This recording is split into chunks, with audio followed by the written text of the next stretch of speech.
Tudo bem, investidores? Mais um dia falando aqui sobre REITs com vocês. Sejam bem-vindos. Meu nome é Ismael Fernandes.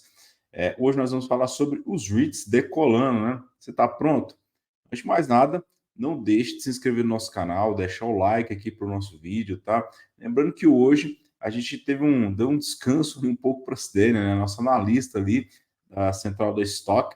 Quem acompanha a nossa carteira recomendada de ações percebeu lá que a gente vem incluindo bastante ativos lá para vocês, né? Além, é lógico, do nosso grupo lá no Telegram, exclusivo para os assinantes da Central da Stock. Da Central do REIT a gente começa em breve ali com vocês também. E aí, em virtude do nosso lançamento, que é lógico, a Cidênia ali confeccionando mais relatórios ali para os investidores, hoje foi um pouco dia de folga para ela, então a gente vai falar exclusivamente aqui com vocês sobre o REITs. E aí é lógico, né? Os REITs essa semana eles começaram o movimento de decolagem deles. Eu vou explicar para vocês detalhadamente por que isso acontece, né? Muito investidor quer entender. Isso foi uma pergunta que surgiu até lá dentro da Central da Stocks. Será que eu compro mais ativo agora? Eu espero cair mais um pouco? Enfim, o que eu faço? Não existe muito essa dúvida. Mas o que eu começo o banner aqui com vocês é isso: os REITs. Está pronto para decolar? Porque os REITs já estão preparados ali para decolar e o mercado ele anda muito sensível com essa questão. Antes de mais nada, eu sempre começo aqui a semana falando do VNQ, né? VNQ que é o maior ETF de REITs, para quem quiser investir hoje na Bolsa de Valores dos Estados Unidos, lá é uma opção, teve uma alta ali de 5% durante a semana.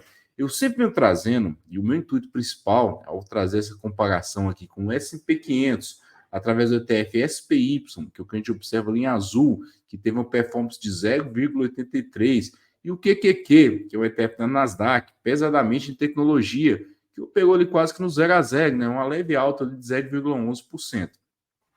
E por que esse comparativo ele sempre é muito interessante durante a semana, quando a gente fala com os investidores?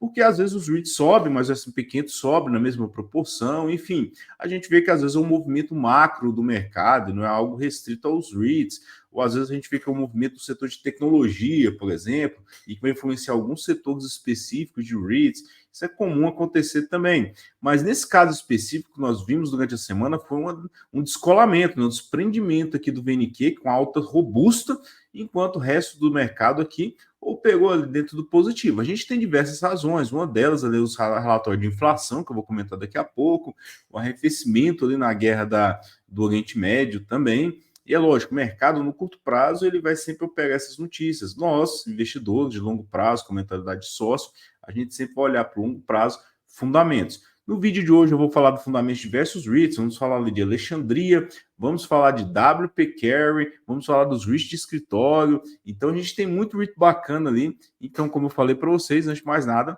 não deixe de deixar ali o joinha para quem está acompanhando a nossa live, tá?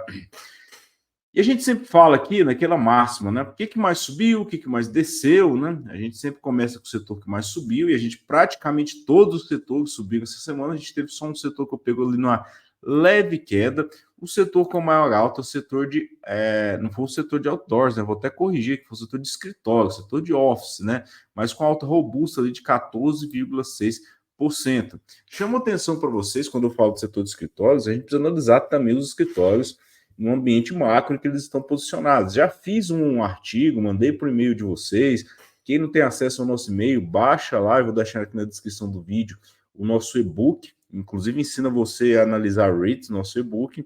E a gente às vezes semanalmente, a gente pelo menos uma vez por semana, a gente tenta mandar um artigo interessante ali que venha agregar valor para os investidores, tá? E quando a gente fala aqui desses REITs, a gente tem que lembrar aqui que a gente teve uma alta muito forte no setor do escritório como um todo ali, né? Chama atenção para vocês que a maior alta do S&P 500 foi do Boston Properties, com 17,8%. Inclusive, foi a maior alta da nossa carteira ali durante a semana. Boston Properties, ele tem um portfólio ali muito concentrado naquela costa nordeste dos Estados Unidos, principalmente Boston, Nova York, tem prédio também na região de São Francisco, é um REIT mais diversificado, mais concentrado na região costeira, com alta de 17,8%. Cousin Properties, na região sul dos Estados Unidos, Sunbelt, teve um descolamento ali de 11%, mais uma alta forte, né? Mas chama atenção para vocês os REITs concentrados ali naquela região nordeste, Vornado, 22%, SL Green, 19%, e aí é lógico, como eu citei para vocês, Boston Properties. O setor como um todo de escritórios operou ali com uma alta de 14,6%, uma alta muito forte, tá? E por que eu quis trazer esse dado aqui para vocês? Quando a gente investe, às vezes o REIT ele tem essa valorização muito grande no curto prazo, o investidor tende a comemorar como se eu tivesse acertado na loteria, como se fosse um especialista na lista do mercado americano. E não é bem assim. A gente não pode confundir valorização com volatilidade. O setor do escritório ele é um dos mais voláteis que a gente tem hoje. E um dos motivos que a gente tem dessa volatilidade é uma certa rejeição que esse setor tem, principalmente pelas gestões ativas, né? Empresas, enfim, todos os gestores ativos ali. Essa tabela aqui é uma tabela da NAREIT. A NAREIT ela é a associação dos REITs, tá? National Association of REITs ali. Tem muitos dados interessantes lá dentro do site da NAREIT também. E essa tabela que eu quis trazer para vocês mostra a evolução da quantidade de ações em circulação dos REITs de cada setor que estão na mão das Asset Under Management, né? Aqui a gente coloca ali todas as gestoras, principalmente. Aqui a gente está falando dos gestores profissionais, né? Principalmente. A gente observa ali que o setor com a menor, menos quisto, né? Aqui pelos gestores tem sido o setor de escritórios, né? E ela vem caindo ali no terceiro trimestre de 2022, 3,8% das ações em circulação do setor de escritório estava na mão das Asset Under Management, né? Das assets. E agora a gente vê que é 2,6%, né? Só perde ali para o setor diversificado, mas que também é um setor bem pequeno, alguns REITs bem específicos, mas a gente vê que é um setor ali que vem caindo bastante nessa vontade ali que os gestores têm. E o que isso influencia os REITs? Quando a gente investe, a gente tem que entender que existe ali aquela métrica chamada PFFO, também ali o PL nas ações. Quando a gente tem um PL muito baixo, muito deprimido ali na casa de 5, 6 vezes, qualquer notícia boa, o mercado dispara com esses ativos, porque em tese são ativos mais baratos, né? Então, um ativo barato, quando a gente vê a perspectiva mínima de crescimento nele, o mercado rapidamente precifica e aí eles crescem e valorizam muito no curto prazo ali. Por isso que eles acabam apresentando uma volatilidade muito grande, tá? Além disso, como eu expliquei para vocês, e que a gente pode observar na tabela, é o setor que vai ter a maior quantidade de ações na mão dos varejistas, né? Pessoas aqui, eu, você, pessoas comuns ali, e que são muito influenciadas pelas notícias ali de curto prazo, e é lógico, isso acaba influenciando esses REITs. Setores que são um pouco mais caros, né? Cito aqui, por exemplo, o setor industrial, um setor que eu considero um setor que tem um valuation um pouco mais esticado, setor de data center, então nem se fala, a gente vê que eles acabam sendo mais quistos pelo investidor. A gente tem que tomar um certo cuidado com aquela máxima, né, de que o que é barato eu vou comprar. Né? A gente vê que até mesmo os investidores profissionais, eles não têm, olham só para preço, né? A gente precisa levar em consideração a perspectiva de crescimento futuro. O setor de escritórios é um setor que tem uma perspectiva ali um tanto ruim, então a valuation é mais baixo, então qualquer notícia positiva acerca do setor, ele acaba operando num forte valorização. Vocês vão entender daqui a pouco por que os REITs, no geral, eles operaram com a valorização tão alta. Outro setor que eu chamo a atenção aqui para vocês é o setor de torres de telecomunicação. Né? A gente vê ali que foi um setor que teve uma valorização durante a semana, influenciado principalmente por um REIT chamado Crown Castle, o código de negociação dele é CCI. De novo, né? A gente vem falar aqui com vocês, a gente tem que destrinchar aqui, né? O que é valorização, o que é volatilidade, se for uma questão do setor específico, se for uma questão do REIT, né? Nesse caso, o gráfico deixa bem claro para nós com a questão específica do REIT, né? O REIT ela pegou ali com a alta ali de 14,5%, muito forte durante a semana, principalmente que a gente está falando aqui de um REIT de tecnologia. A American Tower, que é o seu par mais próximo ali, a gente vê que ele pegou bem dentro da média, com 5,6% de alta durante a semana. Então foi uma alta puxada principalmente por esse REIT que é Crown Castle. E essa alta foi puxada aqui por essa notícia da Reuters, né? Que é um gestor ativo ali, né? Investidor ativo, que o Elliott, colocar aqui, tem Elliott Investment Management, né? Então, é uma asset management, né? Ativo aqui, investimento em REITs também, e ela opera com esse REIT, American Crown Castle, desde 2020. E aqui eu preciso contar uma breve história desses dois REITs para vocês entenderem. American Tower e SBA, que é o outro REIT gigante do setor, eles acabam tendo uma posição muito grande ali em diversificada, né, no mundo inteiro. A American Tower tem posição no Brasil, o SBA também, posição na África, Índia, Europa, enfim, é muito diversificado. E eles trabalham ali com diversos tipos, né, com macro torres, small cells, infraestrutura, enquanto que o Comcast, o foco dele é especificamente Estados Unidos. Ele só investe nos Estados Unidos e principalmente na questão do 5G, que é a questão ali da implementação de fibra ótica, a implementação de novas tecnologias, né, para o 5G, que a velocidade é maior. E esse Elliott Investment Management, eles já vêm fazendo críticas fortes a Comcast, esse modelo de negócio, desde 2020, tá? Eles querem trocar a gestão de Comcast e querem expandir o portfólio deles mundialmente, né? Inclusive para poder ter um retorno bem mais próximo que o American Tower, tem um retorno bem melhor do que Comcast nesse quesito aqui. Inclusive o valuation de Comcast é mais baixo, né? Em virtude disso. Por isso que a gente não pode olhar só o valuation, tá? Olhar a capacidade de crescimento. E com isso, eles pretendem agora entrar no ano de 2024 fazendo uma guerra por procurações, investindo pesadamente agora. Eles colocaram aqui, se eu não me engano, foi cerca de 2 bilhões de dólares que eles pretendem investir em Comcast agora. E eles pretendem eliminar, tirar o conselho diretor, tirar o CEO, mudar a dinâmica de investimento de Comcast, começar a expandir eles mundialmente e aí ser um concorrente para a American Tower. Hoje, o que a gente pensa é o seguinte, né? Da minha opinião sincera, né? A gente olha ali para a valorização dos últimos 3 anos, não foi tão diferente, né? Agora, nos últimos trimestres, sim, a American Tower deu uma desprendida. Mas no longo prazo, eu pessoalmente considero a American Tower melhor do que o Comcast. Só que, de novo, olha só o que é perspectiva. Como o valuation de Comcast é mais baixo, né? Ali olhando PFFO, por exemplo, vocês vão observar que quando ele apresenta uma intenção de ter uma dinâmica mais próxima de American Tower, a possibilidade, tá? Precisa ir trocando o conselho aqui. O mercado rapidamente precifica ele aqui, porque a capacidade de crescimento dele vai ser muito maior, porque a American Tower já está consolidada, a SBA já está bem consolidado, a Chromecast está em tese começando no mercado internacional, o que geraria retornos expressivos para eles ali nesse primeiro momento. É lógico, novamente, o mercado joga a cotação dele lá para baixo. Quem acompanha os nossos relatórios sabe que nós temos uma certa predileção por American Tower, em virtude de fazermos relatórios ali no nosso site, ali, quem quiser também, tem lá centraldoREIT.com.br, temos um relatório específico para o setor de telecomunicações, e com o Castle eu considero ele um REIT é um REIT interessante, mas não é, na minha opinião, não é o melhor REIT do setor, tá? E vamos falar que o setor teve uma maior queda, né? Foi o setor de fazendas, né? Não foi nem uma queda, né? Foi 0,7% ali, então a gente não consegue nem uma queda, né? A gente vê ali que eles não operaram numa forte alta, isso porque nas semanas anteriores, quem acompanha nossa live semanal, inclusive só fica salvo por uma semana, tá, pessoal? Então assistam aí, porque no domingo seguinte ela sai do ar.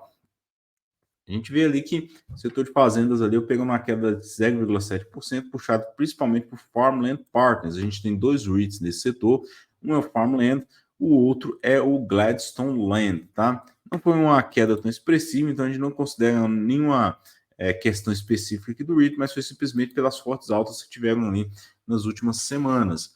E aí, pessoal, a gente precisa explicar, né? Para os investidores, eu vou tentar responder aqui para vocês, até pessoal lá da Central do REIT, da Central da Stock, por que os REITs eles têm um potencial de valorizar tão forte, né? Eu diria que a gente ainda está num vale muito grande, a gente ainda tem uma capacidade ali de crescimento muito forte nos REITs, e eu falo valorização mesmo, tá? No longo prazo, sem sombra de dúvida, os REITs já se provaram ali bem resilientes, inclusive a melhor classe de investimento dos últimos 20 anos, das últimas 2, 3 décadas ali, que eu colocar. Mas quando a gente olha no curto prazo, a gente sabe que o S&P 500 esse ano, por exemplo, teve uma performance melhor do que os REITs. Isso é inevitável a gente comentar. Isso acontece por quê? Em virtude dos REITs serem grandes pagadores de dividendos. Quando a gente fala em REIT, a gente está falando em empresas imobiliárias que são obrigadas a distribuir dividendo. Então, nosso valuation, a nossa avaliação, vai ser muito baseado na capacidade que o REIT tem de entregar crescimento no valor pago, nos dividendos ao longo do tempo. E aí é lógico, no curto prazo, a cotação desses REITs elas vão ser muito influenciadas pelas taxas de juros nos Estados Unidos e pela taxa de juros futuro. Quando nós investimos, o investidor comum ele tende a desconsiderar risco. O único fator que ele leva em consideração é retorno, né? E aí muitos vêm para o REIT pensando só nisso, em retorno, outros só pensam em dividendo. Mas qualquer investimento, assim como qualquer coisa que a gente vai fazer na vida, a gente precisa levar em consideração diversas variáveis. Uma única variável, com certeza, vai te levar a uma decisão errada. Então, por isso, nos REITs, a gente precisa levar em consideração diversas variáveis. E uma delas é o risco, né? Todo ativo tem risco. Só que o ativo livre de risco, que a gente usa como base para qualquer avaliação de empresa, é o título do Tesouro Americano, né? Afinal de contas, se o Tesouro Americano vier a dar um calote, é porque toda a economia americana já foi para o buraco, a economia mundial também, enfim, todo mundo corre para esses títulos aqui, né? E com as taxas de juros nos Estados Unidos aumentando, o que acontece é que os títulos americanos eles começam a pagar um yield mais elevado. Olha só, aqui eu coloquei em cerca ali de 30 anos, tá? Comparação. Vocês veem que o título do Tesouro Americano de 10 anos, que é o mais usado comumente aqui a título de comparação, ele vem caindo ali nas últimas décadas, né? Mas agora ele voltou a subir fortemente, porque as taxas de juros nos Estados Unidos subiram. E um título de 10 anos. Outro título que a gente tem o de 20, tem o de 30, tem o de 5, tem o de 2 anos, né? E é natural que quanto mais longo for esse título, maior é o yield que ele vai devolver para o investidor. Afinal de contas, você tem o risco do tempo, né? Um título longo vai ter que te entregar um retorno maior ali. Um título curto, em tese, ele vai te entregar um retorno menor, porque o prazo de investimento dele é bem mais curto, né? E um título curto que a gente usa para comparação é o título de 2 anos. Se nós observarmos, em média, ele acaba tendo um yield menor do que o de 10 anos, mas agora ele apresenta um yield maior do que o de 10 anos. Isso basicamente é como se o mercado estivesse precificando o risco. Normalmente, nós temos um título longo com um yield maior do que um título curto, mas em períodos pré-recessão, isso acaba invertendo. Os títulos curtos, o mercado corre para o título curto porque ele inverte a sua taxa ali, porque o mercado já está precificando ali no curto prazo uma possível recessão. E aí o valor de face cai, o yield sobe. E aí a gente tem esse gráfico aqui que eu quero mostrar para vocês, que ele é de suma importância. Eu vou deixar aqui um tempo aqui até para vocês poderem mastigar até, porque eles são 3 informações extremamente relevantes que a gente tem aqui. Nas barras em cinza são as recessões que aconteceram nos Estados Unidos nos últimos 30 anos. A gente vê ali no começo dos anos 90, no começo dos anos 2000, 2008, 2020, né? São períodos de grande queda. Em roxo é o yield do Tesouro Americano de 10 anos, o mais longo. Em laranja, o título americano de 2 anos, o mais curto. E nós vemos naturalmente que em períodos fora de recessão, né, em períodos normais, é natural que o título de 2 anos tenha um yield menor do que o título de 10 anos. Mas em períodos anteriores à recessão, essa taxa ela inverte. É o que a gente chama de spread negativo. Spread vai ser a diferença entre o de 10 e o de 2. Quando essa taxa inverte, nós temos um spread, uma diferença negativa ali, porque o título de 2 anos vai estar pagando mais do que o de 10 anos. E aí nós temos esse gráfico aqui. Esse gráfico ele mostra exatamente isso, né? Resumindo aqui, eu pego esse gráfico agora e faço uma somatória, né? O de 10 menos o de 2. Eu vou ter a diferença, que é o spread. Essa linha em vermelha é zero, é quando o spread dos dois é zero. As barras em cinza são as recessões, e nós vemos claramente que em períodos anteriores à recessão de 1990 ali, né? Vocês observam que a Black Monday, a gente teve ali um spread negativo. Quando a gente entra ali na recessão, na crise dos anos, começo dos anos 2000, crise das .coms, de novo, um spread negativo. Quando nós entramos na crise do subprime, outro spread negativo ali. E agora, mais do que nunca, né, a gente tem um spread hiper negativo ali, que chegou na casa de 1,2 ali mais ou menos, né? Mas agora, esse spread voltou a subir, ou seja, nós estamos chegando próximo ao zero. Nós ainda temos uma taxa de juros de 2 anos maior do que a de 10, mas ela começa esse spread a diminuir. E isso é importante para o investidor entender, que quando esse spread voltar para o território do positivo, né, e se firmar, porque não basta ele voltar, né, às vezes ele pode voltar, testar e voltar de novo para o território do negativo, mas quando ele firmar no território de positivo, nós não veremos os REITs, nem stocks, nas cotações que nós temos hoje. Eu diria que vocês vão sentir saudades até, né? Porque é um período longo, né? Isso vai acontecer de novo, a gente espera o ciclo recessivo mercado capitalista, ali em torno de 8 a 10 anos, né? Isso a gente não consegue prever com exatidão, porque cada crise tem a sua dinâmica própria, mas nós vemos sim que hoje nós temos uma tendência de voltar a ter um spread positivo. Então nós temos ainda períodos onde essa taxa de juros vai continuar elevada, por um período até um pouco mais prolongado, mas a cotação dos REITs não vão ficar nessa cotação a vida toda. E o mercado hoje, de novo, como ele é muito mais dinâmico do que há 20, 30, 40 anos atrás, o mercado rapidamente reprecifica os ativos, tá? É muito rápido, a gente não consegue acompanhar. Eu tentar aqui adivinhar o fundo desse poço para falar para o investidor, investe nesse exato momento, é impossível de fazer, né? Porque o mercado ele é muito mais dinâmico e muito rápido nessa reprecificação aqui de ativos. E nós vimos essa semana, 2 semanas atrás, o quanto que em qualquer movimento de alta e principalmente de queda nesses títulos americanos de longo prazo, os REITs são reprecificados e com uma força muito grande. Não é à toa que o mercado aqui de escritórios teve valorização de 22%, 24% em uma única semana. Lógico, setores mais arriscados, mas todos os setores operaram ali no território do positivo, né?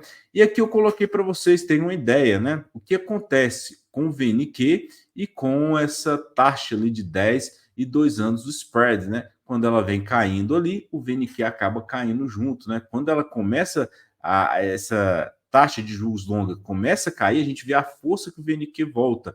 E olha só o espaço que o VNQ ainda tem para voltar, né? Hoje ele tem $83 ali, né? Se a taxa de juros, se esse spread voltar para o território do positivo, que nem é tão positivo assim, ali na casa de seus 0,7%, o VNQ voltaria para a casa de seus 112. E olha que nós estamos falando do ETF, a gente ainda tem ali REITs com muito mais potencial de valorização dentro do ETF. E é isso que a gente fala na nossa carteira recomendada, inclusive para vocês, que esse spread voltando, a gente tem muita potência ainda para voltar. Alguns setores específicos, setor de shopping, que foi o que nós reprecificamos para vocês, né? Colocamos lá dentro do nosso relatório mensal esse mês, os 5 melhores REITs de shopping com valuation dos 5. Eu acho bem interessante aqui a gente dar uma olhada para aquele investidor que gosta ali de uma... não tem problema com risco a mais, né? E diversos fatores foram preponderantes aqui para essa queda dessa taxa de juros futura nos Estados Unidos. Uma delas foi o fator inflação, o PCI, que é o fator mais utilizado pelo Banco Central americano, né? FEAL pegou em torno de 3,5%, mostrando que a inflação dos Estados Unidos vem sim reduzindo. As vendas do varejo ainda continuam relativamente fortes, né? Mostrou inclusive que uma alta ali, alguns dados vieram entre 7% e 10%, foram as vendas da Black Friday agora em novembro de 2023, mostrando que apesar dessa possível recessão, nós temos um varejo ainda bem com a força bem grande. Então, se o mercado hoje desprecificasse, né, deixasse de precificar essa recessão que estaria avizinhando, a venda no varejo, o mercado americano, o pleno emprego que a gente tem hoje, mostraria que a economia americana tem um potencial de um retorno muito forte. Com isso, nós vemos que qualquer sinal positivo, o preço dos ativos nos Estados Unidos disparam na mesma hora, né? Isso acaba sendo um cabo de guerra ali entre o Banco Central americano e os ativos, né?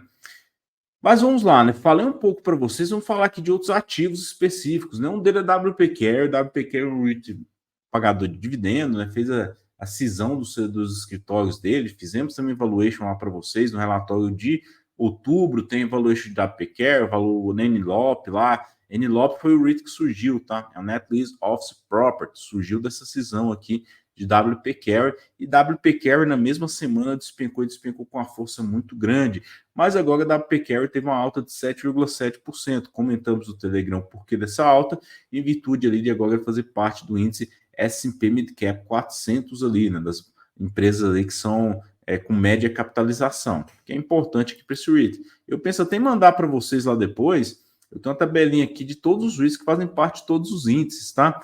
Então depois vocês deixam ali, né? Manda a tabela lá, Ismael, que eu mando para vocês por e-mail, tá? Posso mandar lá por e-mail sem problema nenhum. Manda a tabela e deixa aí no comentário aí, manda a tabela que eu mando lá para vocês por e-mail todos os REITs que fazem parte do S&P 500, S&P 400, S&P 600. É bastante REIT, tá? Outro REIT aqui durante a semana que teve uma performance excepcional, né? Eu acho interessante esse REIT porque é o seguinte, esse REIT, quando ele cai, Meu privado lá do Instagram, a gente pergunta, pois, mas por que tá caindo? O que tá acontecendo com a Alexandria? Pelo amor de Deus. Mas quando ele sobe, ninguém me fala nada, ninguém aparece nem para dar, pois, mas bacana esse REIT. Ninguém. Mas beleza, pessoal, vamos lá, né? A Alexandria teve uma alta de 12%, pegou ali bem forte a cotação dele, na casa dos US$ 90, só para quase próximo de US$ 120 agora, né? Alta de 12% ali durante a semana. E Alexandria, a alta desse justifica ali por diversas questões, né? Fizeram um apanhado agora, né, durante a semana, a teleconferência, informando já as orientações deles para 2024. Eles esperam um crescimento no FFI operação na casa de 5%, que é bacana, né? É normal, a gente tem que lembrar que a gente está falando de um REIT Net Lease. O seu SS-NOI, que é a métrica ali que vai nos direcionar, porque seria a receita líquida do REIT em torno de 5%, que é um crescimento também considerável. E aí alguém me mandou no privado Jonathan Leith, né? Jonathan Leith, ele é um investidor que opera vendido, né, em Alexandria, ou seja, está apostando na queda do REIT aqui. E aí ele entrou quase em pânico, né? Porque na semana que Alexandria divulga esse resultado ali, ele veio falar que Alexandria não respondeu algumas perguntas. Eu confesso para você que eu não entendi qual seria a pergunta específica que ele queria que Alexandria respondesse, né? O CEO ali de Alexandria respondesse, mas junto com o relatório de previsão de ganho para 2024, que a gente espera, inclusive, que durante o ano de 2024 esse guidance, essa orientação de crescimento, ela venha a ser reajustada, a gente viu que as taxas de juros caindo impulsionou ainda mais o REIT ali para 12,32%. O fato é que a Alexandria, né, é um REIT que trabalha ali com centros de pesquisa, teve uma alta muito forte ali no ano de 2021, 2022, questão da pandemia também, investimento muito forte. Com isso, vários REITs remodelaram seu portfólio, Boston Properties, Cousin Properties, Kilroy, focando aqui nesse setor de centros de pesquisa. E aí é lógico, a oferta aumentou um pouco mais, a taxa de vacância dele caiu ali para casa de seus 92%, né? Só que o portfólio de Alexandria é único, né? Ele tem uma barriga de entrada muito grande.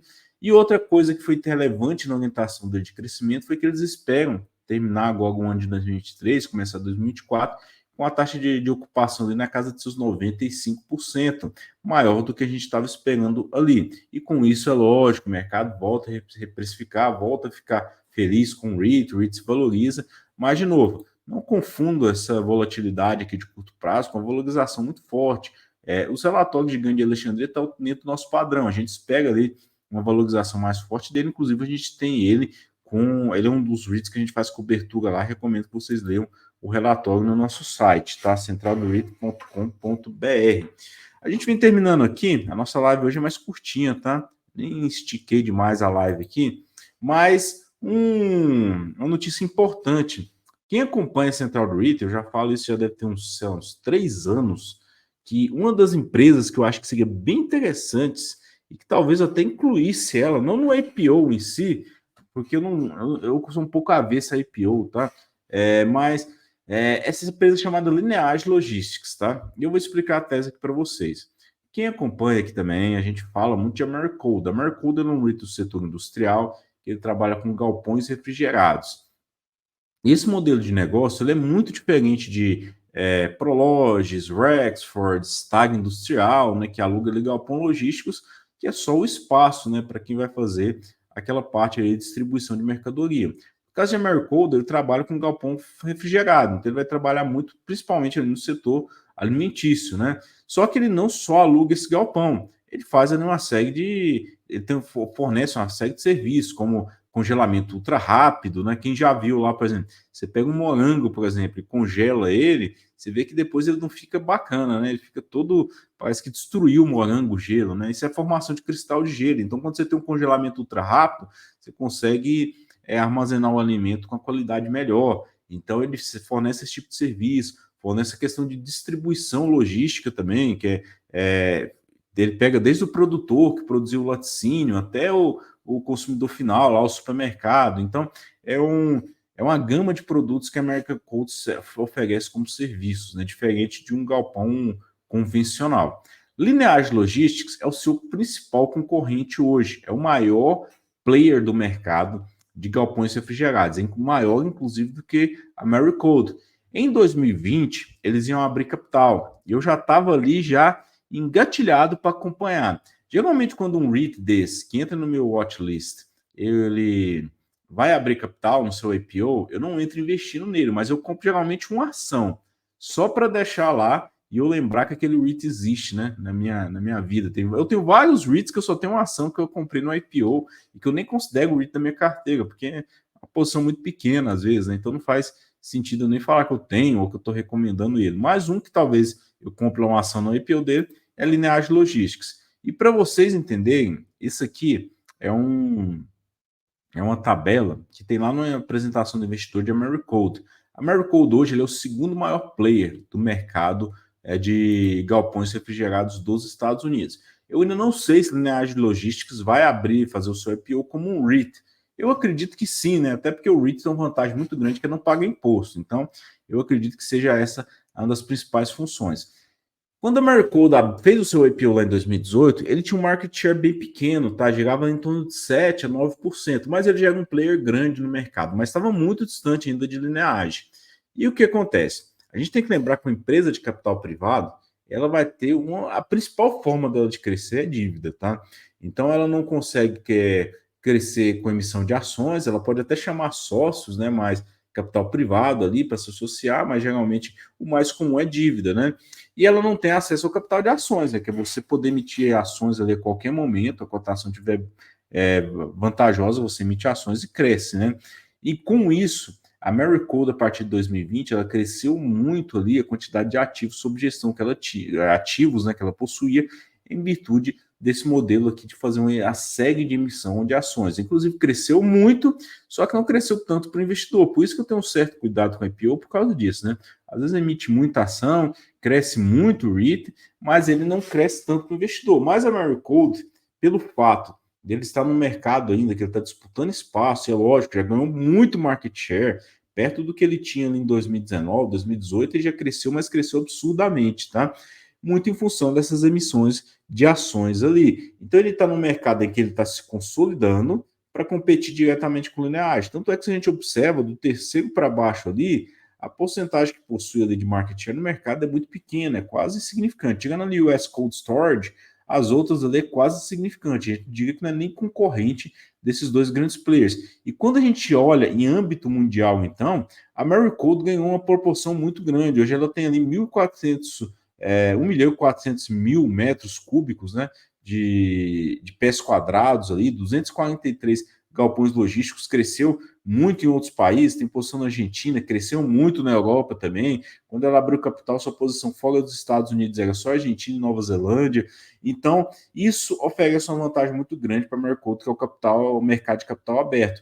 Lineage Logistics vindo a competir agora no mercado de capital aberto, ele pode ser um player bem interessante, tá? Por isso que eu comento aqui de Lineage Logistics com essa estratégia aqui para vocês. Mas, de novo, a gente não entra recomendando ali no primeiro momento para os investidores, tá? A gente sempre dá uma pausa ali, porque a gente precisa acompanhar 3, 4 relatórios trimestrais ali no mínimo para saber como está o andamento, né? Se o REIT não está emitindo ação demais, de repente está diluindo o investidor. Às vezes tem muito resultado positivo, mas é resultado positivo que não gera valorização para o investidor, não gera resultado.